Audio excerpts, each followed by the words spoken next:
পেঁয়াজটাকে ভেজে তুলে রাখছি, বেরেস্তা এটাও আমার কাজে দেবে।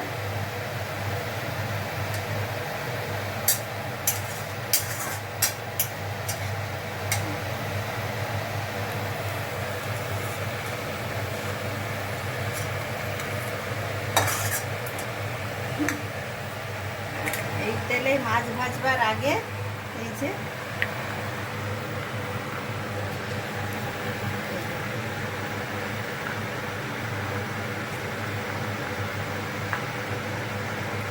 এগুলো একটু ভেজে তুলে নেবো, নিয়ে বাটবো।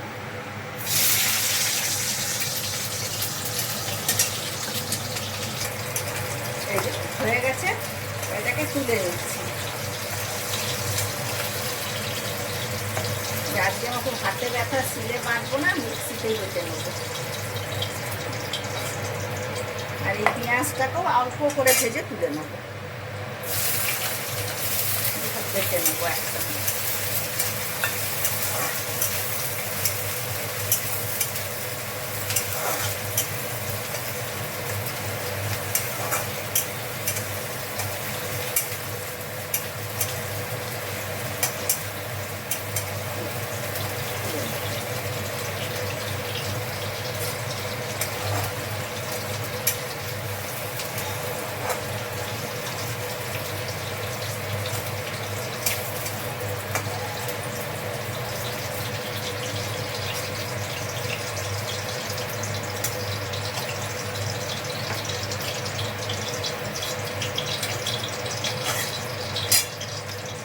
এই তেলটাতে মাছ ভাজবো, মাছটা ভাজতে দিলাম। এই দেখুন মাছ ভাজা হয়ে গেছে, মাছটা তুলে নিলাম। একটু তেল দিয়ে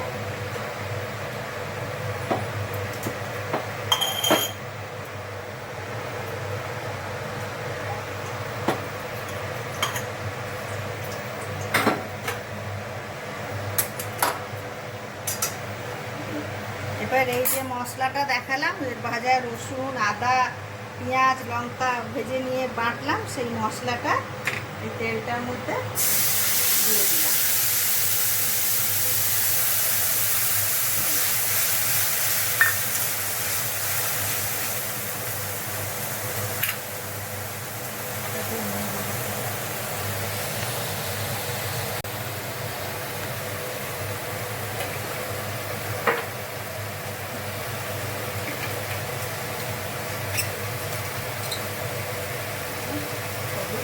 সাদা সাদা ভাব হবে,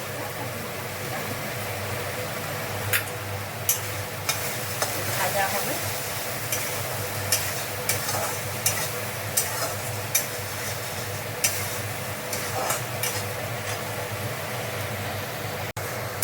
এই দেখুন মশলায় তেল ছেড়ে দিয়েছে, এই যে মশলায় তেল ছেড়েছে, মানে মশলা ভাজা হয়ে গেছে। আজ এই মশলায় কিন্তু কোনো গুঁড়ো মশলা নেই, না ধনে গুঁড়ো, না জিরে গুঁড়ো, না টমেটো বাটা বা লঙ্কা গুঁড়ো, কিচ্ছু নেই, খালি আদা, রসুন, পেঁয়াজ, কাঁচা লঙ্কা বাটা দিয়ে হচ্ছে, আর কোনো মশলা নেই। এই যে হয়ে গেছে। এবার এই যে ঝোলটা বানাবো গ্রেভিটা, তার জন্য দুধ দুধ দুধ দিয়ে দিলাম।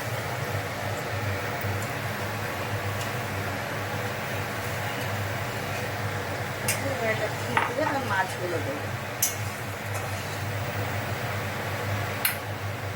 আর তার সঙ্গে যে একটু কাজু বাদাম বাটা আর চারমগজ বাটা দিলাম।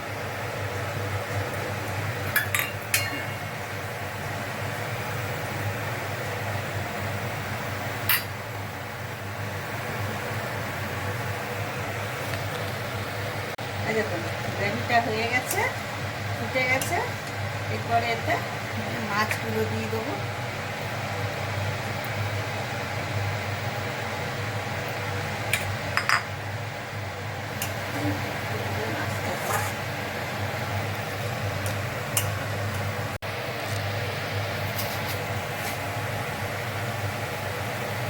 সামান্য চিনি দিলাম, দুধটা আছে তো একটু মিষ্টি মিষ্টি হয়ে গেছে, অল্প সামান্য ছড়া।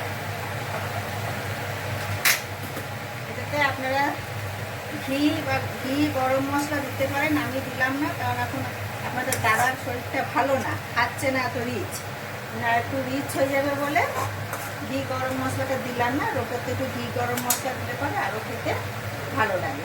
হয়ে গেছে আমার, এটাকে নামিয়ে নিচ্ছি। আর ওপর থেকে এই যে বেরেস্তা ছড়িয়ে দিলাম।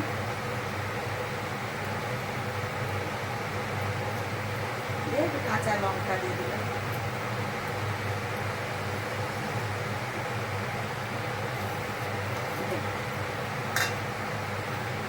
কত সাধারণ একটি রেসিপি, কিন্তু খুব টেস্টি, খুব সুন্দর। এতে কোনো রকম কোনো নেই। হ্যাঁ, রিচ হবে বলে আমি ঘি গরম মশলাটা দিলাম না, ওটা দিলে হয়তো আরও একটু ভালো টেস্টটা আসবে।